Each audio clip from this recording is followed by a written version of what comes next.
Welcome in college baseball central fans in the Lone Star State.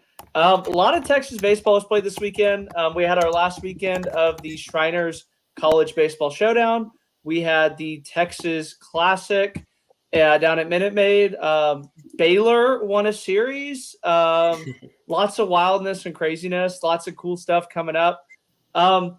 Jackson, Joey, I know we're missing Marsh tonight, but Jackson, how are we doing today? I'm good. Excited to talk about some good baseball that happened over the weekend. Joey, I feel like we're manifesting good vibes with you with the Texas Longhorn orange down there on the bottom. I know the vibes are probably really low after that, but how are we doing tonight?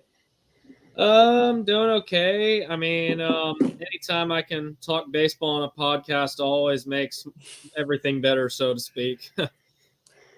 Let's go ahead and jump into it. We'll start with Texas Longhorns as they really have the series of the weekend this last weekend and then coming up. Dropped Friday night against LSU 6-3.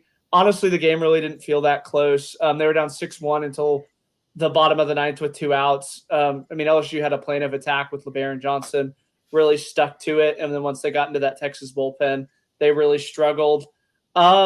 Joey, I guess we'll break it down game by game. What did you see from your Texas Longhorns there in that Friday night game? It was basically our first big game of the season, so to speak. So like I was saying last week, I was thinking, didn't know what to expect, but I was about to say LSU is on a completely different level, obviously, from Cal Poly, San Diego, St. John's, HCU. So I didn't really know what to expect coming in. I knew the Longhorns would give LSU a good game, but I figured it probably went about as I was thinking because LSU is starting to look good now as of this weekend. Yeah, I actually kind of felt the opposite. I came away from that game very, very disappointed in Texas. I thought that they were going to have a little bit better of approach at the plate. But I know that, I sat there behind home plate with Nate Ockenhausen. It seemed like if it wasn't a fastball middle, they were just all swinging and missing. Will Gasparino had a very, very forgettable weekend, which, is expected. He's a freshman. This is probably the best he's ever seen. Saturday, they ran into a team that I think it was their Super Bowl at Texas State. They lost 11-10 in that mid-game on Saturday. The bullpen issues really, really were kind of a predecessor. And then Vandy, they were up 11-3 very early. Porter Brown was heating up. And then from there, everything really kind of went wrong as they lost 14-11 there. And they honestly couldn't get out of town quick enough. I think that Friday night game really kind of screwed up their bullpen, and they never really kind of recovered from it. Joey, I know that they kind of ruined your birthday there on Sunday. What did you see from your horns? Yeah, I couldn't believe what I was watching the last 5 innings, but the offense was clicking, firing on all cylinders. I'm like, this is looking good. Like, I knew the offense was going to look pretty good entering the season, and because, like I was saying last week, they're kind of a young team, but they have a lot of experience too. Like, they have 3 or 4 sophomores that started a lot of games as freshmen. So they actually are one of those, like, sneaky experienced lineups.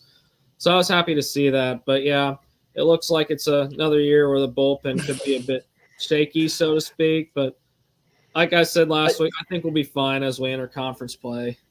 Pierce always finds to figure things out. So obviously, the midweek, we'll try and focus on the positives for Texas. Tanner Witt went his longest outing and most pitched outing of all season last year post Tommy John. He looked really, really effective at times against A&M. But again, the defense really let him down. It seems like there's always just something that just dooms the Longhorns. We won't really touch too much on that A&M game. We'll touch on that later, but some notes. Jared Thomas is hitting nearly 500. Yeah. Kimball, the sluice is loose. He's hitting. He's been. He's hitting 452. I feel like he's won the starting job. You almost forget that Rylan Galvan's hitting 417 too as well. And that was the thing I noticed. Like, Galvan has had a good start to the season, but somehow Schussler is even better. So probably one of the hottest hitters in the country right now, and at least it's a good sign seeing, like I was saying last week, Texas having 2 good catchers that can hit. Always a good problem to have. Yeah, Peyton Powell's hitting 440 with 4 home runs. Jalen Flores, I know he really, really struggled to open the season last year. He's hitting 347 with 5 home runs. The one who really impressed me over the weekend was Max Ballou. I know that he had the average that was really, really kind of down. Him and Porter Brown seemed to be just automatic outs. They really, really both broke out in very big ways over the weekend. And I think that that's going to be kind of more of the same. And then Will Gasparino, obviously he had his freshman moments. I know that Jace Lavalette at times really struggled last year. So don't expect him to kind of struggle, as I think he just kind of gets used to that pitching. But Jackson, I know you were kind of preoccupied up there in Dallas, but you're probably scoreboard watching this Texas team. Where do you think they go from here, as it seems that they kind of are on a teetering point of the season kind of getting out of hand? Yeah, I mean, I think you and me said it earlier, like preseason. We said the pitching is going to define this team, and whether or not the bullpen steps up when they need, you hope that your starters, you maybe get 5 or 6 innings, if that. So, I mean, I think it's all about the pitching with this Longhorn team. They just have to step up. Yeah, honestly, the one that really surprised me was Heston Tolley. He didn't throw a single fastball in his outing on Sunday. Really was very ineffective. I think he's going to be an arm that they really, really kind of lean on. And the outing that they got from him Sunday, really, I think they needed a lot better from him. But we'll move on to a more positive team. Jackson, your Texas Tech Red Raiders, they sit at 10-1. They played back-to-back really, really crappy teams, and they handled both of them, if I'm being honest with you. Gardner-Webb and Texas Southern are probably the 2 weakest teams on their schedule. Damian Bravo is hitting .563 with 23 RBIs. He leads all Big 12 in hitting. He has been on an absolute tear. Every single weekend, it seems like they're just breaking some kind of obscure record.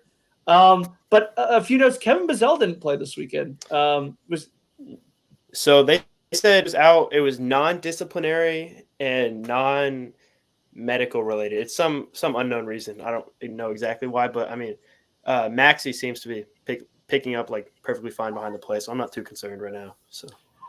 And again, it's very early. They've played very crappy teams, but Kevin Cash hitting .313 and it's their 8th highest batting average is just an insane stat to me. I mean, they seem to be clicking on all cylinders.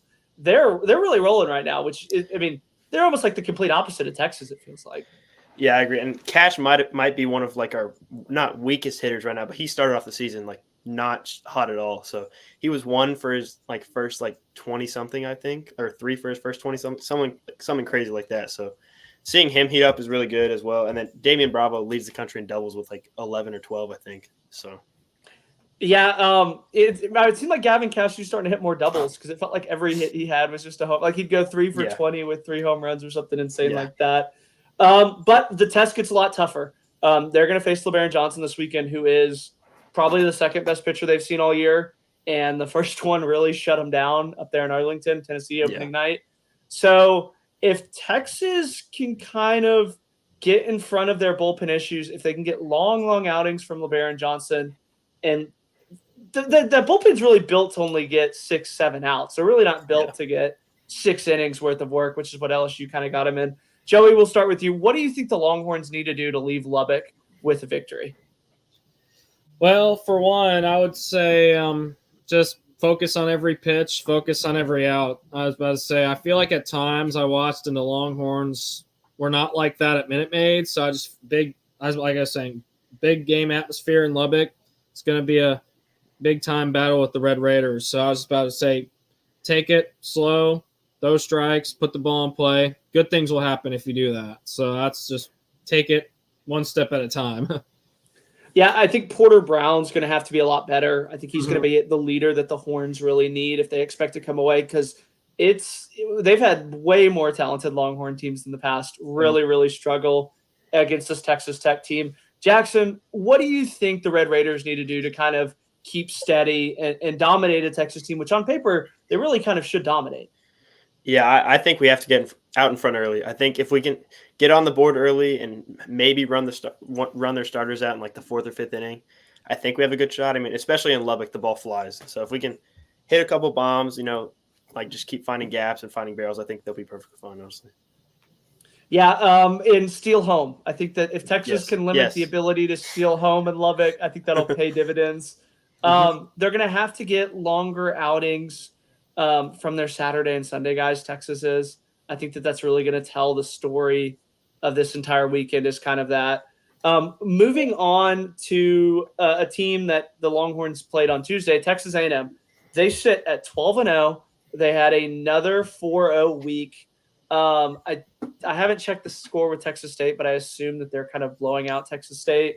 They went up to Arlington and really, really kind of dominated in games that we'll talk about it later. TCU kind of played around with. They drew Arizona State, USC, Arizona State, and Texas, and this was their first true test.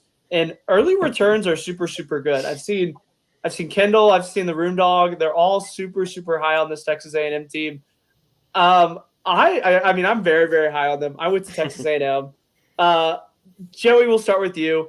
What do you think about this Texas A&M team that really kind of feels like they're in that top upper echelon of teams in the country?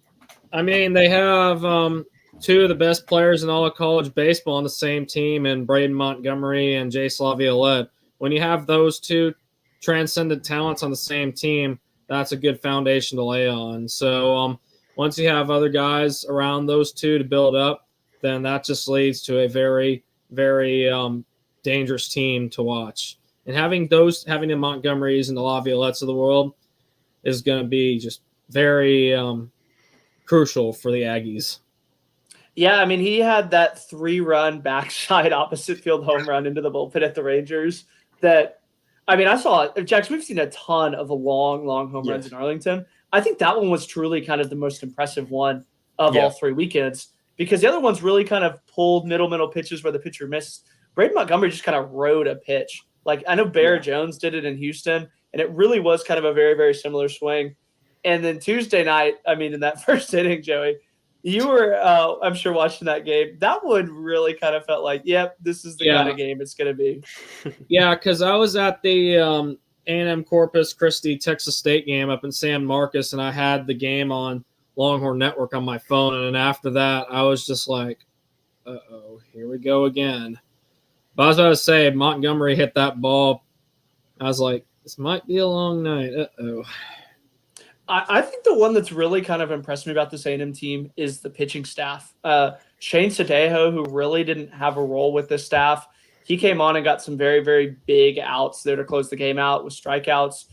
Chris Cortez, I mean, Jackson, I know you and I talked about it until we were blue in the face about how he was going to have to get better, pound the zone. And I don't know what Max Wiener has in that water down in Texas A&M in that bullpen, but it looks like night and day with the ability to pound the zones. And they didn't add any big-name transfers. It's not like Braden Montgomery's really pitching a lot. I don't know what they have down in that water, but it is just a marvel to watch.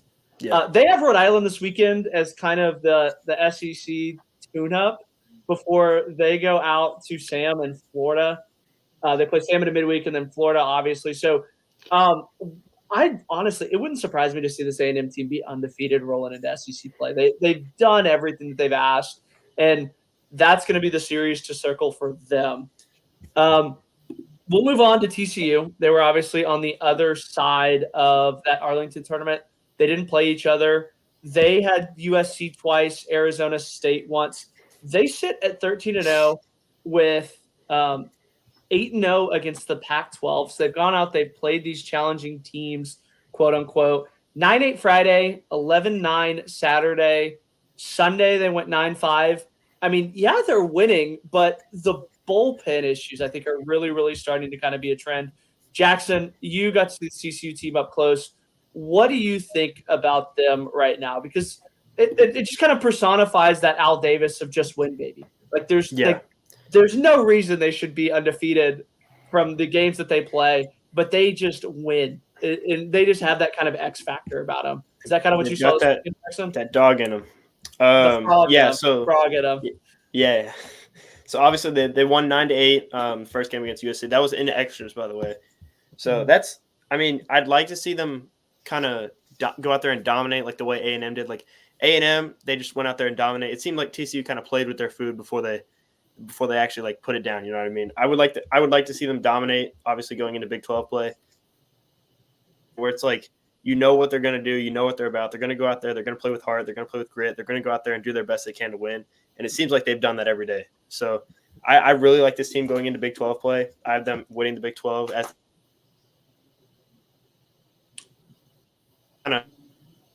And the internet issues are back for Jackson. Joey, we'll go to you. There's a lot to like about this TCU team. They hit the ball all around the yard. They have power guys. They have contact guys. They have speed. What's really impressed you the most about this TCU team? The resiliency they've shown throughout the season. They haven't had it too easy, so to speak. They've had a lot of battles, but I think with these close games they've had with USC, Arizona State, and so on and so forth, it's only going to pay dividends once they get to conference play. Because I, too, have TCU as my preseason favorite to win the Big 12. So, and it only helps when you get used to the uncomfortable nature that may come with a later conference game or a tournament or a regional. So I think that these kinds of games are going to set them up pretty well in the long run. Yeah, I mean, Brody Green's hitting 474 for him as he's been kind of in and out of the lineup. I know there's been a ton of guys who have tried to play over him, and he's just been hitting the ball. Luke Boyers has started a little bit slow with that Curtis Byrne kind of platoon. Expect him to kind of break out. And then Curtis Byrne had just a monster weekend. He won them at the walk-off during the midweek. If they can get the lineup rolling, I mean, Silva was the name that everybody was circling at the start of the year, and I don't even think he's top 5 in their hitters. Like, it's just insane the amount of depth that they have from a hitting standpoint. But they really do kind of face their first, I think, real test. They go up and play a pesky Kansas State team up in Lawrence. Peyton Tolley, the return back to the Sunflower State. We're going to get Cole Klecker on extended pitching as he's kind of been really slow. Joey, what do you think the key is for this TCU series to kind of ride the storm and win this series on the road? Because as we've seen in the Big 12, it's easier said than done to go on the road and win these games. Yeah, it's like I was saying with the Longhorns. They just got to be locked in, don't lose focus, and just stay on every. I know it's like a broken record, but that's the name of the game in the Big 12. You just got to lock in, one pitch, one at bat at a time. Just don't lose focus of what it really matters. So just don't let the game speed up, kind of thing. I promise those watching that we're not doing Mad Libs, but I'm going to use the same thing that I said for Texas. Peyton Tolley, he hasn't really pitched deep into a 6th, 7th inning of a game. He's kind of, like he said, played with his food, played with his batters a little bit. I think if for him to be successful, for TCU to be successful, it starts on Friday night, getting out in front, attacking guys, working deep into the bullpen. Because, I mean, there's a little bit of a drop-off outside of Ben Abel in that bullpen. And that's another thing where if you can save him for Saturday, Sunday to kind of be that bridge with Klecker, that's where it's going to pay really, really big dividends. Jackson, I know that you said the keys to the Texas series. Are you going to go the same way like me and Joey here? So I'm going to change it up a little bit. I think one of them is Cole Klecker has to give them a good start, in my opinion. He went 6 innings, 3 hits, 1 earned with 6 Ks, and that was on 100 pitches. So if he could kind of, get more efficient and get maybe a 7th inning out of that, I think they're set up perfectly. And then another thing for TCU is once they get ahead, they need to stay ahead. They can't lose the lead and then regain it back. I think once they get ahead, they just have to put their foot down and just stay ahead for the rest of the game. And before we move on to Dallas Baptist, TCU, Texas A&M, Louisiana Tech, UC Irvine, those are the only undefeated teams left. Before we move on, I'll start with you, Joey. Who do you think loses a game first, TCU or Texas A&M? A&M has Rhode Island, Sam, Florida. TCU obviously has Kansas this weekend. So who do you think loses a game first? I think it'll be TCU. Like, I've been debating. I'm like, A&M should sweep, but I think Sam can give them a game. But I think it'll probably be TCU. Kansas will probably hand them their first loss of the year. So I think A&M will be the last undefeated. Yeah, I mean, it's just so tough to sweep in conference play. I think I'm with you too. Jackson, are you getting on the Texas A&M hype train of there being the last undefeated team in Texas? Yeah, I think TCU loses the first game, but I think they sweep Kansas and lose to DBU in the midweek. That's what I think. Ooh, that's a good one. I kind of like that one, and that's a good segue into DBU. They sit at 11-1. They beat Oklahoma State in just a disastrous of a weekend for the Pokes, or disastrous of a midweek, 14-4. They had a ton of errors. We talked about it in detail last week. Arizona, they won 4-3 on Friday night. Indiana, 9-7. But again, they have a really, really deep lineup. They lost on Friday night to Alabama. I wouldn't put too much stock in that. And then an extra inning, 7-5 on Sunday. They win in 12 innings. I came away very, very impressed with that Sunday win. I don't know about y'all, but if you can out depth an SEC pitching staff as a mid-major, I mean, you're going to go a long, long way. I mean, this TVU team, like, you feel like just a swagger of them getting off the bus. Like, they know that they can beat anybody. Joey, we'll start with you. What impressed you about this DBU team this weekend? Well, I think they're just – I'm sorry. I'm just trying – I had a thought in my head, but I can't remember exactly. But the fact that they just took care of business against some very worthwhile competition. And I know Indiana was the one team I probably didn't think they were going to beat. But other than that, they've been playing solid all-around baseball. And like I was saying last week, Grant J has been just killing it at the plate, just tearing the cover off the ball. So just all-around effort from DBU. Yeah, I mean, Grant Jay's hitting nearly 400. He has 7 jacks, 19 hits, 5 doubles. I mean, he is just a menace at the top of that lineup. Jackson, we'll go to you. What really, really impressed you about this DBU team? Freaking gritty, dude. Like, they're gonna go out there. They're gonna try and outplay you as best they can. Ryan Johnson gave him 6 2/3 on 104 pitches against Arizona. So I mean, if that tells you anything, that means like they want to go out there and win. They know they're going to be the underdog going into most games. They just want to outpitch you. They just want to do everything. So yeah, and that Arizona team's really talented. I mean, they beat Northeastern that first weekend. Obviously, they're not the Jay Johnson Arizona, but again, that's still a quality win. Where if you're baseball casual, you're like, oh, Arizona should definitely do it. They beat Baylor in the midweek yesterday. They have San Diego this weekend, which, Joey, I mean, you saw San Diego up close and personal. This is going to be another one where they can kind of get another notch in their belt if they can get another series win here.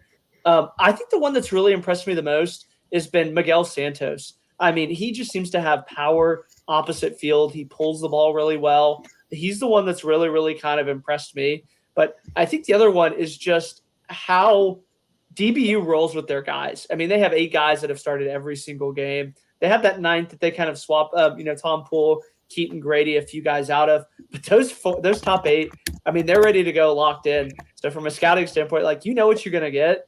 And DBU doesn't really care. They just are who they are. Moving on to, I think, the biggest surprise of the weekend, Baylor sweeping Oral Roberts. I know that Jackson and I love to kind of clown on Baylor. They dominated this game. They won Friday 11-2, Saturday 9-3, Sunday 11-7. They lost to DBU in the midweek, but what do you think this Bears team is? Are they going to be the Big 12 bottom feeder like we've been joking about, Jackson, or do you think that they're going to be kind of contending and playing spoiler to some of these teams? I think it's a mix of both. I could definitely see them playing spoiler, like occasionally, but again, like in comparison of talent to all the other Big 12 teams, I mean, this is clearly one of the bottom few teams in the Big 12. So I don't see them doing much damage in the Big 12, but you never want to roll into Waco like asleep. You always want to, treat them obviously like they're a real competition because they are competitive, but you never know what's going to happen.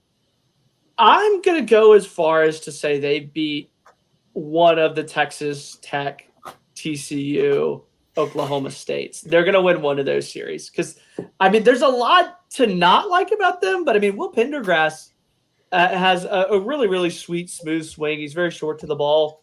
Daniel Altman's another one that you can really kind of circle in the lineup. Joey, are you kind of getting off this Baylor Bears shit chain, or are you kind of staying on it? I don't really see them being at the bottom because I'm I've always been a fan of like Mitch Thompson since he was at McLennan. So he always got the most out of his guys at McLennan. So I don't expect anything else differently at Baylor. So I think they'll probably be a bubble tournament team, maybe like in the 7 at best, maybe like 10, 11 at lowest, but they will compete, stay in it. And like I agree with you, I can see them pulling off a shocking upset one of these weekends against one of the elites. Moving on to the Houston Cougars, who Baylor is going to be playing against this weekend. The first two games really struggled, but I've been at the last two games on Sunday, and they have looked really, really impressive. I mean, they beat UL in just a 20-pitcher monsoon. Ace Reese walked off a very, very talented Sam Houston team. I feel weird talking about this Houston team because they've been a mid-major for so long and they're being in the Big 12, but it feels like they're kind of starting to figure things out. Jackson, is this kind of what you're seeing from the Houston Cougars? Am I too high on them? I mean, Trey Jones is like a grown man swinging the bat. Yeah. Justin Murray has talented at-bats. Cam Nickens has kind of been around a little bit. What do you see from this Houston Cougars team? So regarding this weekend, I could see them winning the series against Baylor, no problem. I mean, I think it maybe could be a coin flip, but Houston's played better as of late, so I don't see why they don't handle business there. But yeah, this is definitely like one of the more interesting teams in the Big 12. Like, they're not at the elite, but they're not at like the straight up bottom feeder like tier of the Big 12. They're like right in the middle, so they could definitely like fluctuate like up and down in terms of standings and how they like play regarding the tournament end of season. So I don't know. They're an interesting team to watch. I don't know a ton about them, but I could definitely see them winning the series against Baylor this weekend. Yeah, they're a fun team to watch. I really don't know what to make of them. I mean, they dominated a St. John's team that beat Florida and then beat Sam. Sam obviously beat Oklahoma State earlier. And then, those first two games, Houston kind of got taken to the woodshed. Joey, I know Trey Jones is right, kind of in your wheelhouse. Yeah. What have you seen from him this year? Oh, he's just living up, doing Trey Jones things, just squaring the ball up and showing why that he belongs at U of H because, like I said before, I've seen Trey grow at Corpus to what he is now. So to most people, they didn't know. Now the whole country's starting to know about Trey Jones. And another thing about the Cougars, I was just looking at their score. Like, they lost 3-1 to Vanderbilt on Saturday. I think that is, in my opinion, impressive. So I think keeping up with the Vanderbilts of the world, I think gave them pretty big confidence that got them over the hump against Louisiana, Sam, and I think will also propel them to a series victory over Baylor as well. Yeah, I forgot they only played Vandy 3-1. I guess that is kind of a bigger thing because, I mean, Vandy dominated Texas pitching, which I know we're not going to get back into Texas, but I'm going to make y'all give a prediction. Baylor or Houston this weekend? Who do you think wins? Houston. I'm going to go 3. Houston. We're not going to deep dive into these. I just want picks for these. Texas State plays Sam Houston. Who do y'all think kind of prevails in kind of that second tier Texas matchup? Because, I mean, Texas State really, really banged the ball around the yard this weekend. Yeah. I think Texas State wins 2 of 3. I don't think they sweep, but I think they win 2 of 3. I think Sam Houston goes 2 out of 3. Given I literally just saw Texas State last night, I'm kind of low on them right now, but I think the Bearcats will win the series nonetheless. I think Sam's going to win Friday night, and then Texas State takes the Saturday night, Sunday night. I've been very, very impressed with Sam's Friday night guy. Joey, who's Corpus got this weekend?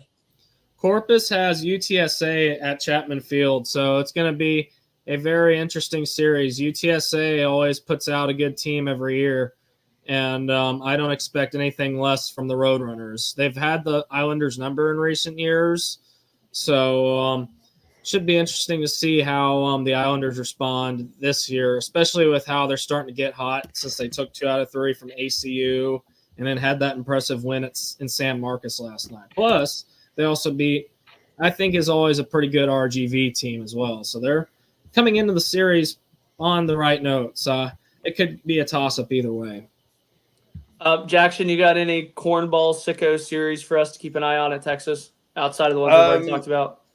No, I was looking though. So DB plays San Diego, and then they have the midweek against TCU, and then they have a series against A&M Corpus Christi. So they have after the San Diego series, they have a pretty tough schedule because they play TCU, A&M Corpus Christi, OU, and Sam Houston back to back to back to back. So keep an eye on DBU. They could maybe annoy some people. My sicko game of the week is kind of the last note. Abilene Christian, Tarleton State, 2 West Texas teams in purple. Tarleton is a team that's never out of it. I'm excited to kind of see that one. And then I don't know if did y'all see the UIW Oh yeah, Prairie View scores? Like, yeah, I saw it earlier and I had to look at it again. I'm like, no way. 23-20 was when I last checked. I didn't know what this final was, but I was just like, wow. Let me pull it up here. Granted, UIW's field is a launch pad, so I'm not surprised in that regard. Yeah, 23-20. Yeah. It's insane. That actually, Jackson, it broke the most runs scored in Texas baseball this year by your Texas Tech Red Raiders. They just shattered it. Man. Closing notes, Joey, anything you want to add as we kind of turn the page on Texas's week? I don't really have anything off the top of my mind, but I think this weekend will be very telltale to see. Like, I feel like right now the Longhorns are at a fork in the road, and how they do up in Lubbock will, I think, end up setting the tone for the rest of their season. Jackson, are you seeing the same in reverse? I think Tech has to get out in front early and chase the starter out of the game. If we can just hit the ball over the yard, I think we'll be perfectly fine.